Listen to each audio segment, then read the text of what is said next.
கருப்பு கவுனி அரிசி தாங்க செய்ய போகிறேன். ஆக்சுவலாக நான் வந்து வெயிட் லாஸுக்கு முன்னாடி இதை வந்து செய்யல. டூர் போகிற பிளான்லாம் இருக்கனால நம்ம அங்கே போய் சாப்பிட்டுக்கலான்றதுக்காக செஞ்சு வைக்கிறேன் அவ்வளோதான். கருப்பு கவுனி வந்துட்டு 1 கேஜி வந்து எடுத்துக்கிறேன். Barley 1/2 KG. நான் போடுறது மற்ற எல்லாமே 1/2 கேஜிங்க. 1 கேஜி வந்து கருப்பு கவுனி அரிசி. அது வந்து எப்படி வெந்திருக்கு அப்படின்னு கண்டுபிடிக்கணும்னா, அது பொரி மாதிரி வரும். அந்தளவுக்கு வந்தாலே போதும். பார்லி வந்துட்டு ஸ்மெல் வந்தால் போதும்.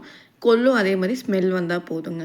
இதுக்கப்புறம் பாசிப்பருப்பு, அதாவது மூங் தால் எடுத்துக்கிறேன். இதுவும் ஸ்மெல் வந்தால் போதும். லைட்டாக கோல்டன் ப்ரௌன் கலர் ஆனதுக்கப்புறமா ஒரு நல்லா அகண்ட ஒரு தட்டில் வந்துட்டு போட்டு நல்லா ஆற வச்சு அரைச்சி எடுத்துக்கணும். இது கூட கொஞ்சம் ஸ்பைசஸ்க்காக நான் வந்துட்டு சீரகமும் மிளகும் சேர்த்துக்கிறேன். மிளகு வந்து கொஞ்சம் ஜாஸ்தியாகவே சேர்த்துக்கிறேங்க. ஒரு கரண்டி அளவுக்கு சேர்த்துக்கிறேன். சேர்த்துட்டு அதையும் வறுத்து உள்ளே சேர்த்து நல்லா அரைச்சி எடுத்துக்கிறேன். மையா இல்லாமல் கொஞ்சம் திரியாக அரைச்சிக்கிறேன். கூடவே பாப்பாவுக்கு நட்ஸ் பவுடரும் சேர்த்துருக்கேன் ப்ரெஜென்ட்காக.